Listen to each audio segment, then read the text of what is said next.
ये महुआ की माइक से बहनों की तरफ से 10 राष्ट्रीय मुद्राओं का धन्यवाद प्रदान हुआ। बहुत बहुत शाबाश। निवेदन है यहाँ मंच पर पहुँचा दीजिए भैया। आज की जो गाथा है माता बहनों को भगवान तथागत बुद्ध के तीसरे सील पर आधारित है। मानव कल्याण के लिए तथागत बुद्ध ने 5 सील बताए। तो पंचशीलों में तीसरा सील भगवान बुद्ध का जो है कामेषु विनिर्मणि शिक्षा मदन समाधि। इसका अर्थ होता है कि हम दुराचार से हमेशा दूर रहते। आज की गाथा में ये समझेंगे आप सभी कि समाज में जो बहनें बेटियां अपने माता पिता की इज्जत मान सम्मान का ख्याल न करके गलत कदम उठा देती हैं। माताएं बहनें ध्यान से सुनना। आज की जो कथा आप लोग देखेंगे उस कथा में आपको ये समझना है कि समाज में जो बहनें जो बेटियां अपने माता पिता की इज्जत और सम्मान का ख्याल न करके गलत कदम उठा देती है, समाज में अपने माता पिता को लज्जित करती है, बदनाम करती है, उनका सर झुकाती है, वो बेटियां कभी भी सुख सम्मान से नहीं जी पाती। ये गाथा है उस समय की जब गंगा के सागर तथागत गौतम बुद्ध श्रावस्ती नगर के जेठवन में ठहरे हुए।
होते थे।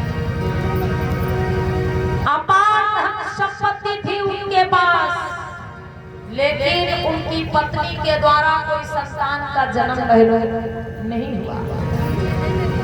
सेठ सेठानी को चिंता होती है कि आने वाले समय में मेरे अपार धन संपत्ति का मालिक कौन होगा। काफी समय बीत जाने के बाद सेठ की जो पत्नी थी सेठानी जी, उनके द्वारा एक बिटिया का जन्म होता है माताओं में। सेठ सुलोचन के विवाह के काफी वर्ष बीत गए थे। सेठ सेठानी लगभग वृद्धावस्था में पहुंचने लगे थे जब उनके यहाँ एक बिटिया का जन्म हुआ है। और जब बिटिया का जन्म हुआ है तो सेठ सेठानी अपार खुशी मनाते हैं। अरे सेठ के घरा में जन्मी बिटिया, और सेठ के घरा में जन्मी बिटिया कि सेठ खुशी भाई माना।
जन्म हुआ काफी दिनों के बाद, तो सेठ सेठानी मन में बहुत खुश है कि अरे उनके कोई बेटा नहीं है तो क्या हुआ, बिटिया ही बुढ़ापे का सहारा बनेगी। आज सेठ सेठानी अपार धन संपत्ति लुटाते हैं जब बिटिया का जन्म हुआ है। धीरे धीरे बिटिया बड़ी होने लगी और बिटिया जब 16-17 साल की हो गई तो माताओं बहनों हर कोई जब बिटिया सयानी हो जाती है तो घर के बाहर आना जाना घूमना फिरना बंद करा देते हैं ताकि बिटिया कोई गलत संगति में ना पड़ जाए, कोई गलत कदम ना उठा बैठे। आज सेठ सेठानी भी मन में कुछ यही विचार कर रहे हैं, सोच रहे हैं क्या अरे सेठ सेठानी पे हुए मेरे भैया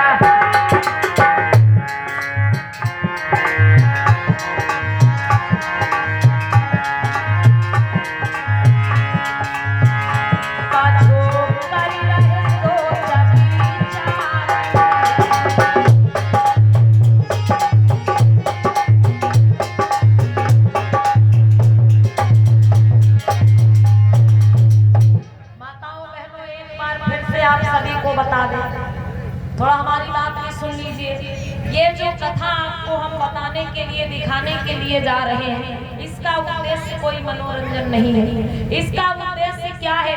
इस कथा के माध्यम से संदेश ये मिलेगा कि समाज में जो बहनें जो बेटियां अपने माता पिता की इज्जत और मान सम्मान का ख्याल न रख के गलत कदम उठा देती हैं, अंत में उनकी कैसी दुर्गति होती है, उनको कैसा परिणाम भुगतना पड़ता है।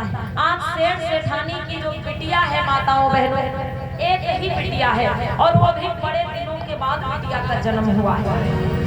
आज वो सेठ सेठानी मन में कुछ विचार कर रहे हैं, आपस में भी बातें कर रहे हैं। अरे सेठ जी, कहिए सेठानी जी, आपको किसी प्रकार की चिंता है?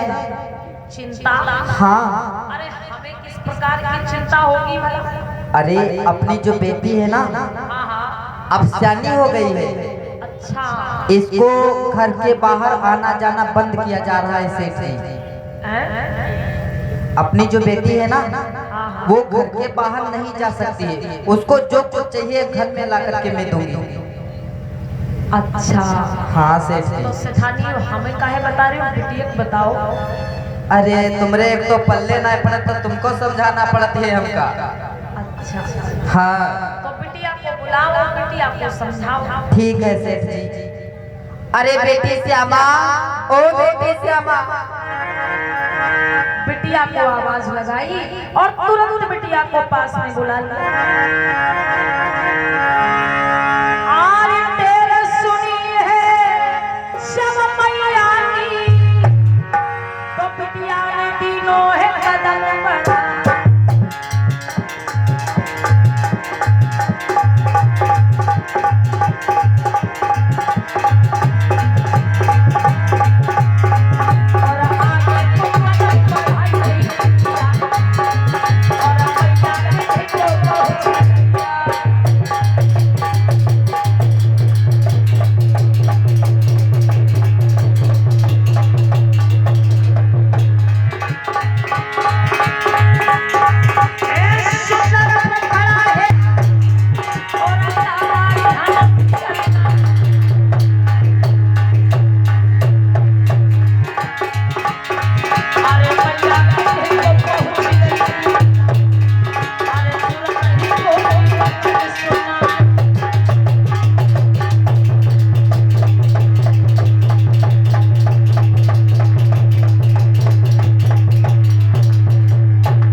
हाँ बेटी।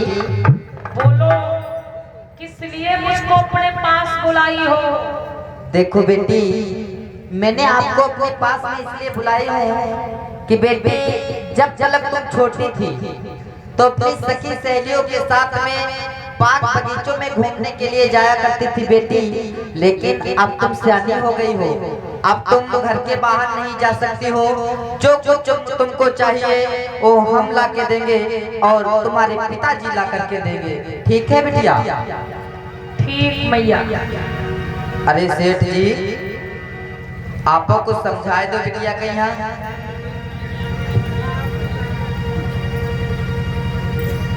अरे बिटिया देखो, कोई के संग बाहर ना जावा करो बिटिया। तुम के साथ हम बाहर जाने जाओ? अरे अपनी सखी सहेली के साथ जाते हैं कि नहीं? तो और कितना बताए? ठीक बिटिया। और तुम घर है रहवा से नहीं, हम नहीं जानी सेठानी मरी है बहुत। हाँ समझ हमारी बात? ठीक है। ठीक। चलो आज सेठ सेठानी ने अपनी बिटिया को समझा दिया कि बिटिया आज के बाद तुम कहीं भी बाग बगीचे में घूमने के लिए नहीं जाओगी, घर में ही रहो। ठीक है बिटिया? अब वो बेटी सोच में पड़ गई। बेटी सोच में पड़ गई कि अरे मैंने कोई गलती भी नहीं करी।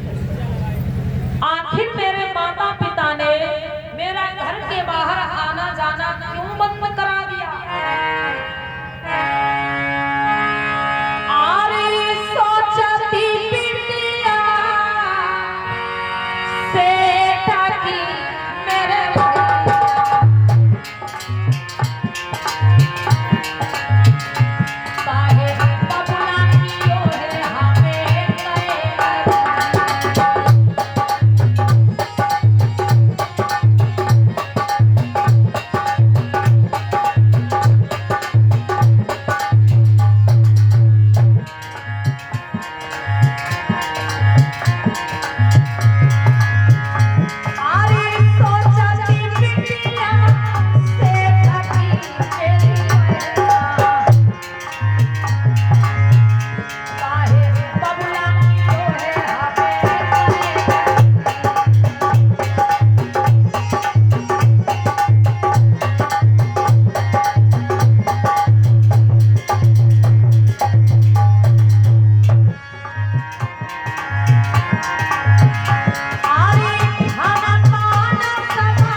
माताओं बहनों, सेठ के यहाँ एक माली काम किया करते थे।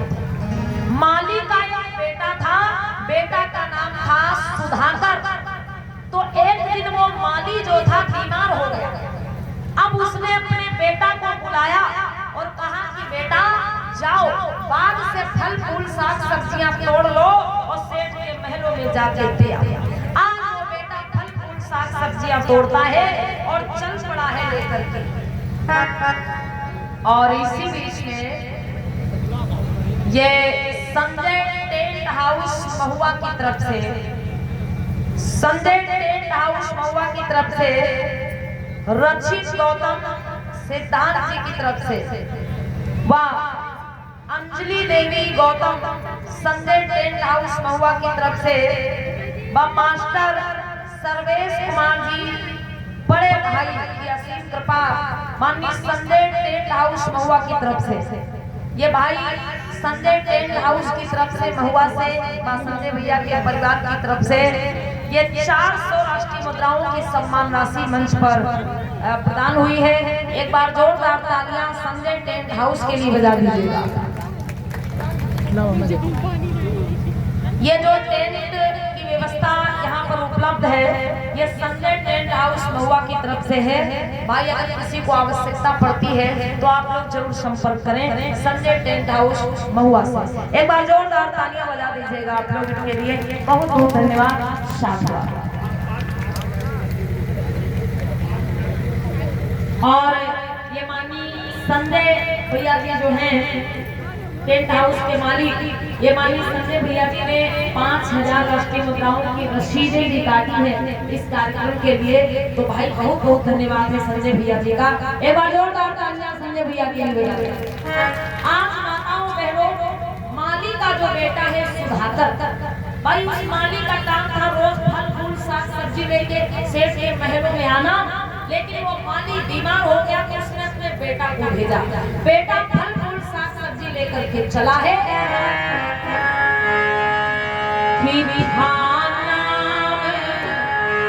सुधाकर सुनो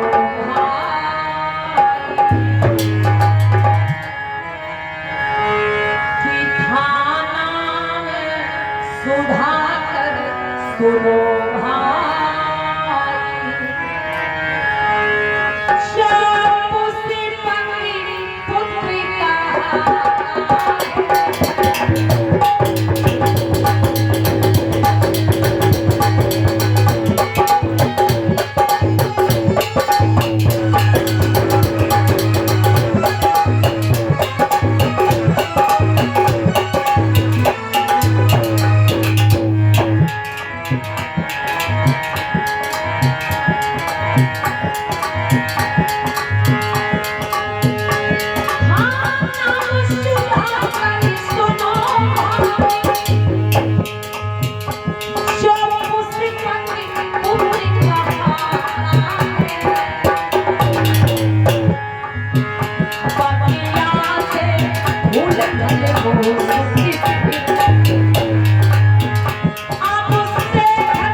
हाँ भैया कौन है? अरे बहन, जो यहाँ माली का काम करते हैं वो हमारे पिताजी हैं और आज हमारे पिताजी का स्वास्थ्य सही नहीं था, इसीलिए साग सब्जी फल फूल लेकर मैं आया हूँ। ठीक है, रख दीजिए। माताओं बहनों, जो माली का बेटा जब फल फूल साग सब्जी लेके सेठ के घर में पहुंचा तो उस समय वो बेटी घर में अकेली थी। आज सेठ की बेटी श्यामा ने जैसे माली के बेटा सुधाकर को देखा तो उसके सुंदर रूप पर मोहित हो जाता। अरे बहन, अब हम यहाँ से चलते हैं। अच्छा, लेकिन आपने अपना नाम तो बताया ही नहीं, आपका नाम क्या है? अरे बहन, मेरा नाम सुधाकर है। सुधाकर? हाँ, बहुत अच्छा नाम। अरे सुधाकर, बोल। मैं आपसे कुछ कहना चाहता हूँ। क्या कहना चाहती हो बहन? जल्दी बोलो, हमारे पिताजी हमारा इंतजार कर रहे होंगे। हे सुधाकर, हाँ, ये आपका जो सुंदर सा मुखड़ा है मेरे मन में बस गया और मैं आपके साथ में विवाह करना चाहती हूँ। अरे बहन, ये आप क्या कह रही हो? आपको पता होना चाहिए, आप कहाँ एक सेठ की बेटी और मैं कहाँ एक नौकर का बेटा। अरे नहीं बहन, हमारी आपकी शादी नहीं हो सकती, हमारा और आपका विवाह नहीं हो सकता। इसीलिए बहन, मुझे यहाँ से जाने दीजिए। अरे नहीं नहीं सुधाकर, जब तक विवाह के लिए हाँ नहीं करोगे मैं तुम्हें यहाँ से जाने नहीं दूंगी। आज माली का बेटा हाथ जोड़ने लगा, कहता है बहन तुम कहाँ एक सेठ की बेटी और मैं कहाँ तुम्हारे घर में काम करने वाले नौकर का बेटा। मेरा विवाह नहीं हो सकता। अगर आपके पिताजी को ये बात पता चल गई तो मुझे फांसी पर चढ़वा देंगे। अरे बहन मुझे माफ करो, मैं मरना नहीं चाहता, मुझे यहाँ से जाने दो। लड़की बोली ना, जब तक विवाह के लिए हाँ नहीं करोगे मैं तुम्हें यहाँ से जाने नहीं दूंगी। अरे बहन, ऐसा मत करो, मुझे यहाँ से जाने दीजिए। श्यामा कहने लगी सुधाकर, हाँ, तुम्हें क्या लगता है कि अगर तुम शादी के लिए हाँ कर लोगे तो मेरे पिताजी तुमको फांसी पे चढ़वा देंगे? जी। अच्छा, तो मेरी बात ध्यान से सुनो। बोल। अगर तुम शादी के लिए हाँ नहीं करोगे हाँ, तो भी मैं तुम पे झूठा इल्जाम लगा के तुम्हें फांसी पे चढ़वा दूंगा।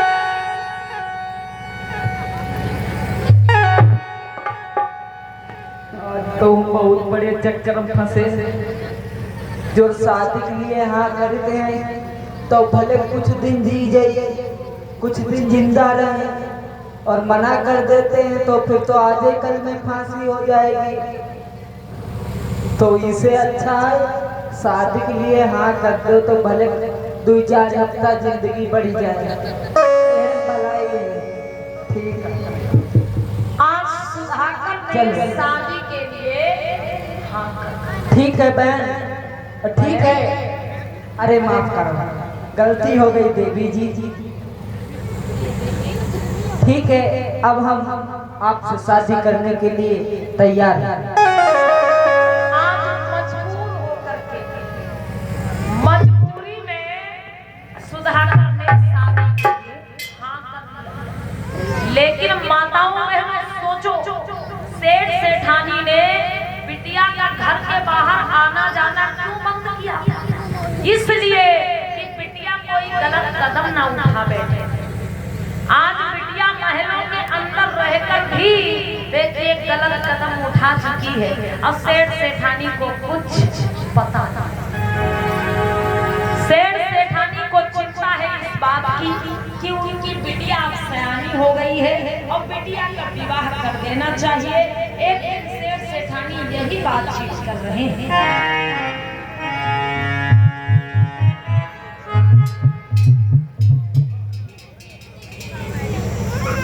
और ये माननीय विश्राम यादव उर्फ सोनू भैया महुआ की मैं से आपकी तरफ से 100 राष्ट्रीय मुद्राओं का सहयोग है। बहुत बहुत धन्यवाद।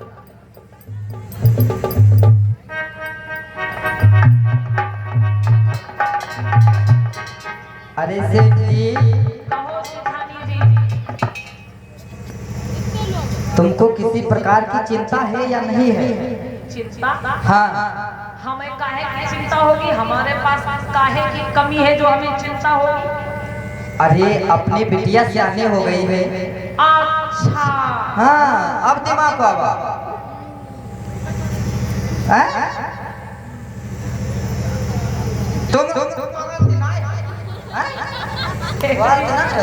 सेठ हूँ कर रहे हैं।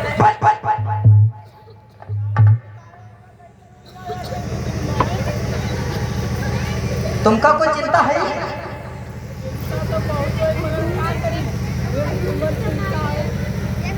सेठ जी अगर आंखें देखे तो मेरी आंखें निकाल लिया करो। चुप्पे बैठे हो किनारे? सेठ जी कह रहे हैं हाँ तुम्हारी चिंता, मतलब इनका पीटीए क्या चिंता तुम्हारी? अच्छा हमारी चिंता है, हम किसके साथ तुम भागे थे? हैं?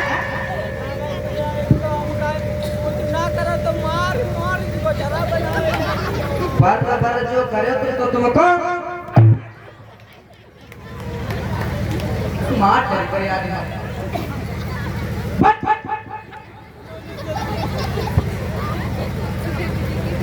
एक बात है सेठानी, हाँ तुम्हारे सेठ ने तुमको डरते बहुत हैं। डरिए ने सुनकर डिब्बा मार ही दिया।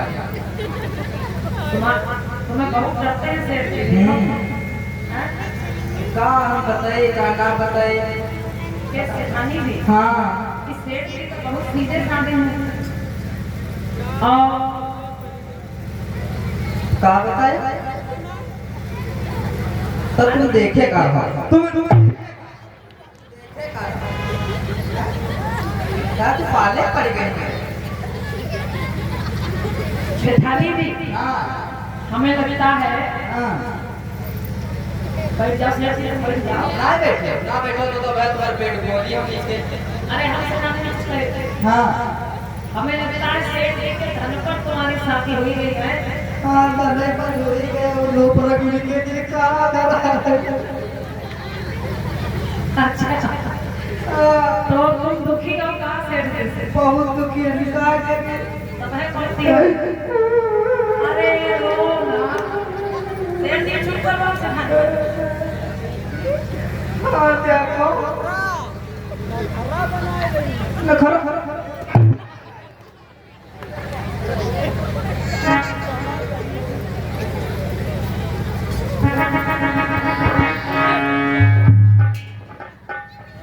सेठानी कहती है सेठ जी हम कुछ समझा रहे हैं, हमारी बात को सुनो ध्यान से। बोलो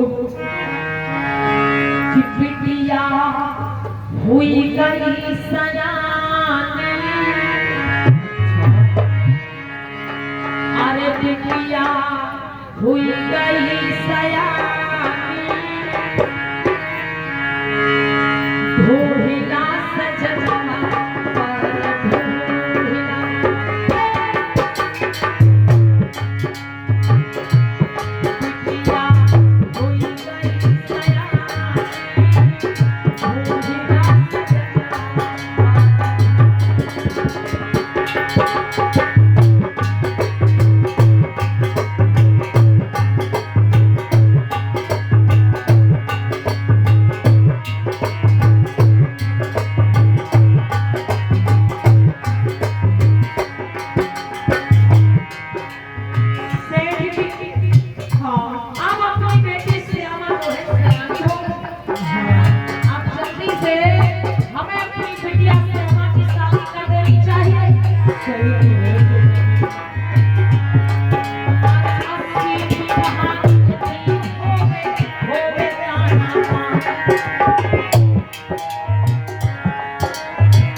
कहो सेठ जी। पास के शहर में बड़े धनवान सेठ जी रहते हैं। हाँ उनका एक बेटा है विवाह के योग्य।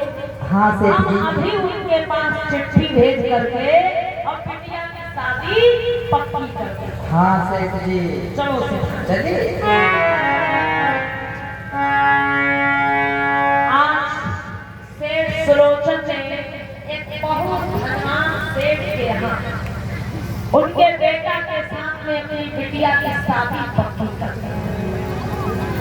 उस समय का ये रिवाज था माताओं बहनों, इस शादी से पहले लड़का लड़की की आपस में दिखाई नहीं होती थी, तो उस लड़की को पता नहीं चला कि उसकी शादी पक्की हो गई।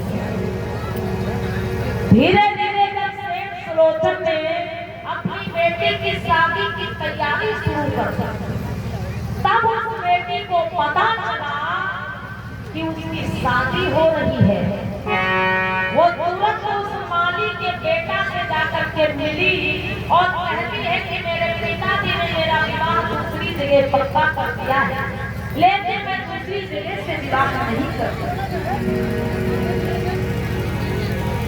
अब माताओं में वो होता क्या है, माली के बेटा ने कहा कि अरिश्यामा तुम चिंता मत, शादी का समय आने दो, हम सब संभाल लेंगे कि हमको करना है। आज माताओं बहनों धीरे धीरे शादी की तैयारी शुरू हो गई।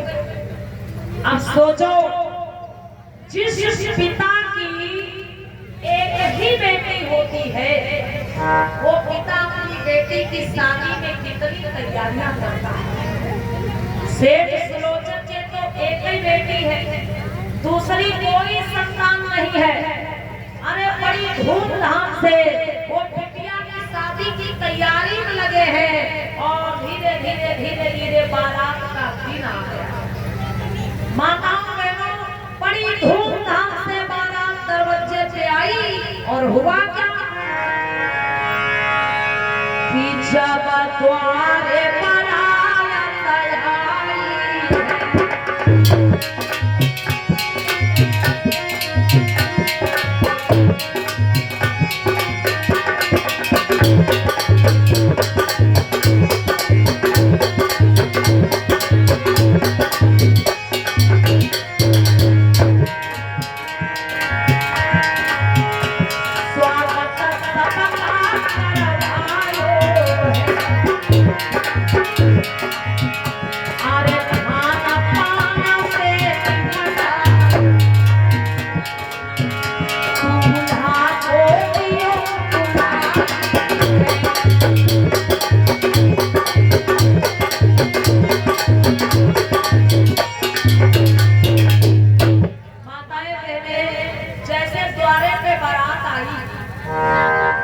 जितने भी परिवार के लोग थे भाई, बारात के स्वागत सम्मान में लग गए। माताओं बहनों थोड़ी बात ध्यान से समझना, आपको झांकी भी देखे लेकिन मेरी बात को ज्यादा समझिए, नहीं तो कथा समझ में नहीं आएगा। जब द्वारे बारात आई और सभी लोग बारात के स्वागत में लग गए, इधर वो सेठ की बेटी श्यामा ने क्या किया, घर के पीछे दरवाजे से चुपचाप वो माली के बेटा के साथ में घर छोड़ करके चली। उस लड़की ने एक बार भी नहीं सोचा कि मेरे घर में इतने रिश्तेदार हैं, मेरी बारात आई हुई है और मैं घर छोड़ करके जा रही हूँ, तो मेरे माता पिता क्या जवाब देंगे लोगों को। उस लड़की ने एक बार भी ये बात नहीं सोची। आज इधर जब बारात द्वारे पे आ गई भाई, स्वागत सम्मान में सभी लोग लगे हुए, दूल्हे को मंडप में बिठाया। शादी कराने वाले जो विद्वान लोग थे उन्होंने कहा अब बिटिया को लेकर के आओ, मतलब दुल्हन को लेकर के आओ। अब जैसे सेठानी उस कमरे में गई जहाँ पे बिटिया बैठी हुई थी, तो क्या देखा कि वहाँ पे बिटिया नहीं है। ढूंढ लिया लेकिन बिटिया नहीं मिली, पास पड़ोस में ढूंढ लिया लेकिन बिटिया नहीं मिली। अब बिटिया वहाँ हो तब तो वो तो घर छोड़ के जा चुकी। धीरे धीरे माताओं बहनों ये बात रिश्तेदारों को पता चल गई और धीरे धीरे ये बात बारातियों को पता चल गई कि हम इस लड़की की शादी करने आए हैं, वो लड़की को घर से भाग। अब माताओं बहनों सोचो, जिस पिता की बेटी की शादी हो, बारात दरवाजे पे खड़ी हो, दूल्हा मंडप में बैठा हो, रिश्तेदार घर घर में हो और ऐसे समय में अगर बिटिया घर छोड़ के चली जाए तो उस पिता पर बुरा बीते। वो पिता क्या जवाब देगा लोगों को? आज से सोचम हो रहे हैं कि हे बेटी तुमने ये क्या किया? माताओं बहनों बारात वापस चली गई, बारात वापस लौट गई, सभी रिश्तेदार वापस लौट गए, लेकिन ऐसे नहीं लौटे। कोई गाली दे के गया, कोई मुंह पे फूंक के गया, कोई कुछ कह के गया, कोई कुछ कह के गया कि अरे सेठ, जब तुम्हारी बेटी बदचलक थी तो तुम अपनी बेटी की शादी क्यों कर रहे थे? आज बारात लौट गई, सभी रिश्तेदार चले गए, घर में कोई नहीं बचा। अकेले सेठ सेठानी मंडप के नीचे बैठे रो रहे हैं कि बेटिया तुम्हारे पालन पोषण में कौन सी कमी रह गई जो तुमने मुझको ये दिन दिखा दिया। आज सेठ सेठानी बहुत रो रहे हैं।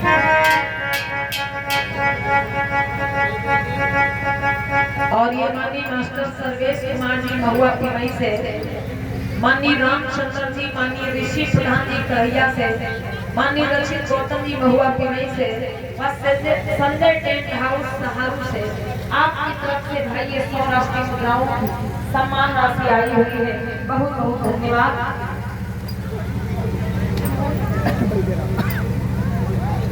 और ये Buddha education and development foundation Mohit Kumar ji, तहसील मीडिया प्रभारी कुआया टकेली की तरफ से। और ये Buddha education and development foundation Jitesh Kumar ji, Nawabpur block media प्रभारी फुटार से। और ये Buddha education and development foundation Sumit Kumar ji, block media प्रभारी कुआया टकेली की तरफ से। भैया लोगों की तरफ से 150 राष्ट्रीय मुद्राओं की सम्मान राशि भेंट हुई है। एक बार जोरदार तालियां बजा दो इन सभी लोगों के लिए। धन्यवाद। आज सेठ सेठानी रो रहे हैं कि बेटी तुम्हारे पालन पोषण में कौन सी कमी रह गई जो तुमने ऐसा दिन दिखा दिया मुझको। और ये छोटू जी नत्थापुर से 50 राष्ट्रीय मुद्राओं का सहयोग है। धन्यवाद। और ये वीरपाल गौतम जी ग्राम नत्थापुर से 100 राष्ट्रीय मुद्राओं का सहयोग है। बहुत बहुत धन्यवाद। साथियों भगवान तेरी मर्जी है क्या, और भगवान तेरी मर्जी है क्या, कैसी बेटी हमारी है, भगवान तेरी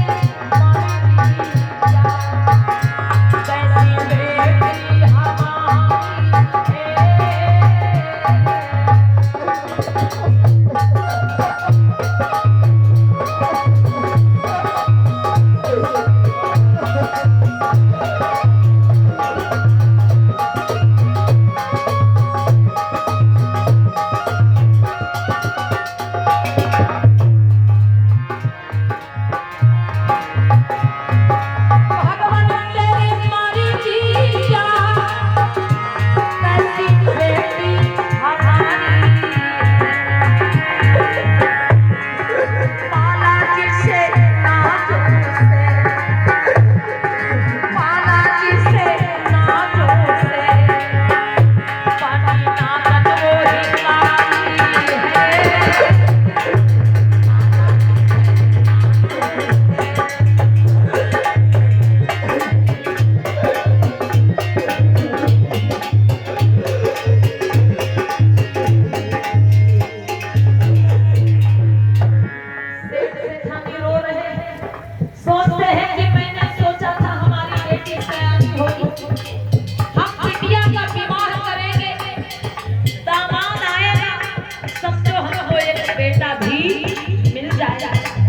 लेकिन हे बेटी, दामाद की कौन कहे, तुम खुद मुझे छोड़ करके चली गई। अरे बेटी, तुम्हारे पालन पोषण में कौन सी कमी रह गई थी जो तुमने मुझे समाज में सर उठा के चलने के लायक नहीं छोड़ा।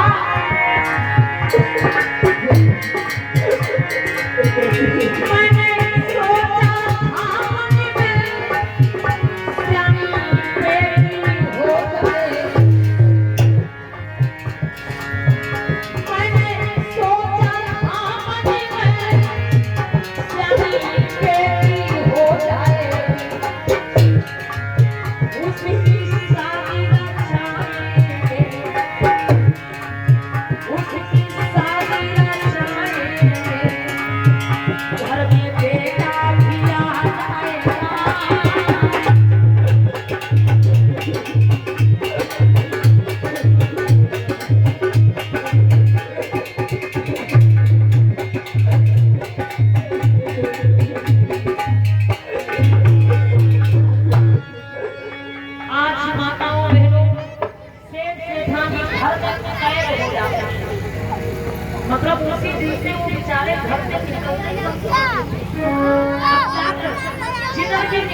बारात के दिन घर छोड़ के चली गई।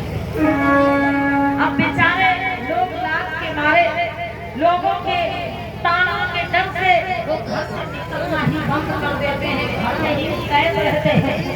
और इधर वो लड़की जब गई थी तो अपने साथ बहुत सारा सोना चांदी बांध के ले गई थी। भाई सेठ की बिटिया बढ़िया दूसरे शहर में जाके आराम से जीवन बिताने लगी। लगभग 3 साल बीत गए, उस लड़की को अपने माँ बाप की याद एक बार भी उस लड़की ने नहीं सोचा कि अरे मैं अपने बारात के दिन अपने घर को छोड़ के आई थी, मेरे माँ बाप का क्या बीती होगी, क्या गुजरी होगी। माताओं बहनों जब 3 साल बीत गए तो उस लड़की, वो लड़की जो सोना चांदी बांध के ले गई थी वो सब खत्म हो गया। तो अब उन्होंने क्या किया, शहर को छोड़ दिया और एक जंगल के किनारे आके बस गए। जंगल के किनारे झोपड़ी बना ली और उसी में वो अपना गुजारा करने लगे। लड़का जो है दिन भर जंगल में लकड़ी काटता है, शाम को बाजार में बेचता है, ऐसे उनकी रोजी रोटी चलने लगी। धीरे धीरे समय बीता तो उस श्यामा ने, वही सेठ की बिटिया है, उसने गर्भ धारण किया, मां बनने वाली हुई। अब धीरे धीरे 9 महीने बीत गए, बच्चे को जन्म देने का समय नजदीक आ गया। तो भैया उस समय का रिवाज था कि पहले बच्चे का जन्म मायके में ही होगा। रिवाज क्या था माताओं के उस समय का कि पहले बच्चे का जन्म मायके में ही होगा। तो वो लड़की सोचती है कि मैं भी अपने पहले बच्चे को जन्म देने अपने मायके को जाऊं। माँ बाप की याद नहीं आई, उसको रीति रिवाज की याद आई कि भाई पहले बच्चे का जन्म मायके में होता है तो मैं भी मायके को चली जाऊंगा। आपको माली का बेटा जो सुधाकर है उससे बातचीत करते।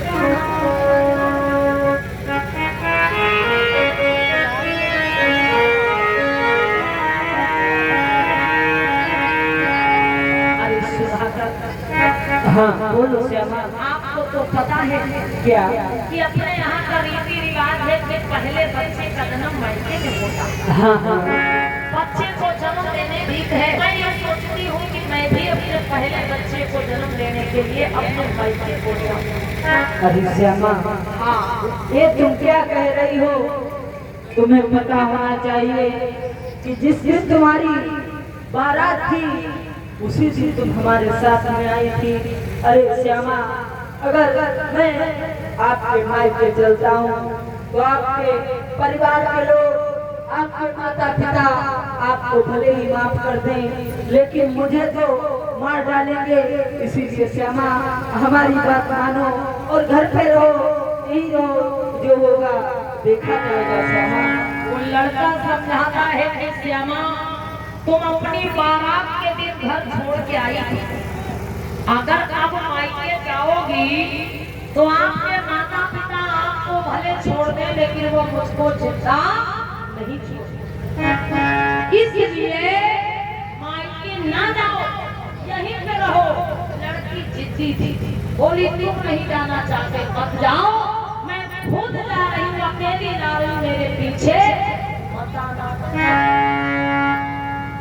अब लड़का सोचने लगा, सुधाकर सोचने लगा कि ऐसी हालत में इसका अकेले जाना ठीक नहीं, पीछे पीछे वो भी चल देता। माताओं बहनों उस समय जंगल में होकर के रास्ते थे, जंगल, और जंगल छोटे मोटे नहीं होते थे, कोसों दूर तक फैले होते थे। और जंगल को पार करके वो लड़की अपने मायके को पहुंचती। तो जब वो श्यामा और सुधाकर जा रहे हैं, आधे रास्ते में पहुंच गए, बीच जंगल में पहुंच गए तो भाई उस लड़की को प्रसव की पीड़ा होने लगी। और माताओं बहनों, वो श्यामा लड़की अपने मायके नहीं पहुंच पाई। आधे रास्ते में बीच जंगल में उसने एक बेटा को जन्म दिया। बोलो भगवान बुद्ध की। अब वो मायके माँ बाप के लिए नहीं जा रही थी, पहली संतान को जन्म देने के लिए जा रही थी। अब जब पहले बच्चे का जन्म रास्ते में हो गया बीच जंगल में, तो अब मायके जाने का कोई काम रहा नहीं। वापस लौट आई अपनी झोपड़ी में, अपने बच्चा के पालन पोषण में लग गई।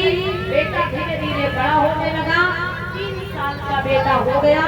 उस लड़की को फिर अपने माँ बाप की याद बिल्कुल नहीं आई। अब श्यामा ने जब दूसरा गर्भ धारण किया है, मतलब दूसरी बार माँ बनने वाली हुई, तब क्या होता है बहनों?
दूसरी बार माँ बनने वाली हुई, समय पूरा हुआ तो बोली ऐसे सुधाकर, बोलो श्यामा।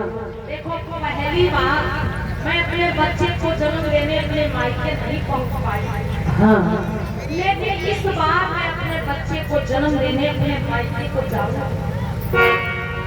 अरे श्यामा, हाँ, ये तुम क्या कह रही हो? देखो, मैंने तुमको पहले भी समझाया था कि मायके नहीं जाना, और अभी भी समझा रहा हूँ कि तुमको मायके नहीं जाना है, आराम से घर पे रहो श्यामा। और ये मानी रामपाल गौतम जी ग्राम जेठापुर, तहसील पूरनपुर, जिला पीलीभीत, जिला कार्यकारिणी सदस्य व मिशन जिला प्रचारक। आपकी तरफ से भाई 50 राष्ट्रीय मुद्राओं और धनराशि हुआ है। बहुत बहुत साधुवाद, धन्यवाद, जय हो, मंगल। मानी परम सम्मानित कुमार जागृत प्रसाद जी, प्रसाद कोठी पूर्व एमएलसी, अभी कुछ समय में हम सभी के बीच में उपस्थित होने वाले हैं और हम सभी के बीच में पहुंचने वाले हैं।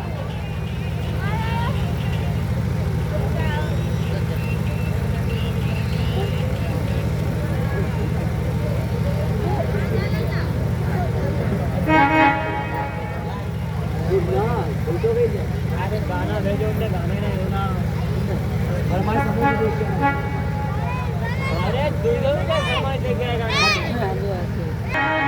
अब वो लड़की जब नाराज होके चली तो सुधाकर सोचता यार ऐसी हालत में इसका अकेले जाना ठीक नहीं है, और वो भी पीछे पीछे पीछे पीछे चल देता है। मेरी माताएं बहनें ध्यान दें, यहीं से उस लड़की के बुरे कर्मों का शुरू हो जाता है। यहीं से उस लड़की को उसके किए गए कर्मों का फल मिलना शुरू हो जाता है।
जंगल में पहुंच गए तो क्या हुआ भाई, चोरों का तूफान आया।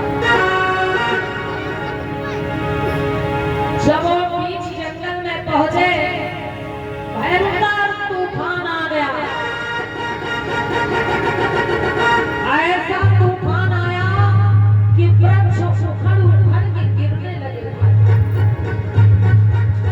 मूसलाधार बरसात होने लगी, चारों तरफ अंधेरा छा जाता है। अब उनका किसी भी तरफ आगे बढ़ना मुश्किल हो जाता है। जंगल में उलझे हुए हैं, क्या होता है कि गरजी गरजी बहु बरसने लागे।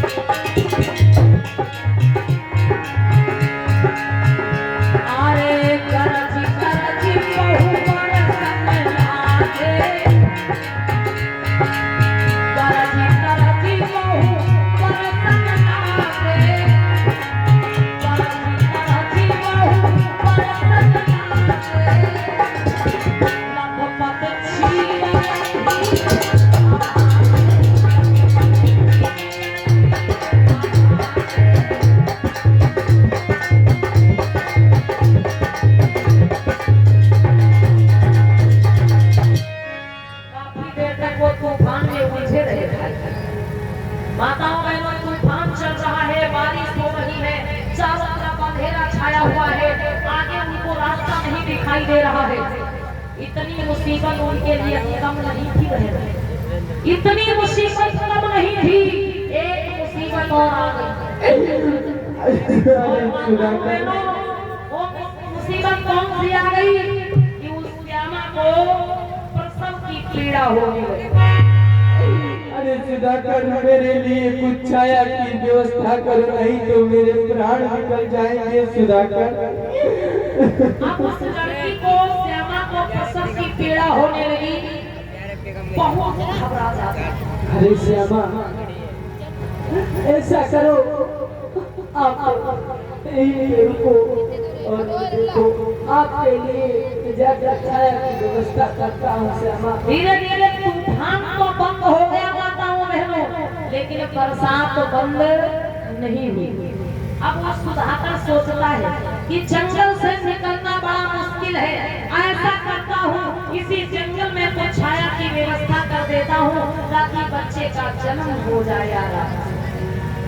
अब वो आगे बढ़ाए कुछ छाया ढूंढने के लिए, क्योंकि जंगल बहुत दूर तक फैला हुआ था, बाहर निकलना मुश्किल है। तो उसी जंगल में श्यामा के लिए कुछ छाया की व्यवस्था करने लगता है। आगे की कथा भी तुरंत देखिए आप लोग। कुछ अतिथि हमारे बीच में आए हैं जो जाने वाले हैं, वही उनका स्वागत करा देते। 5 मिनट का समय है बस, तुरंत आगे की कथा देखिए। और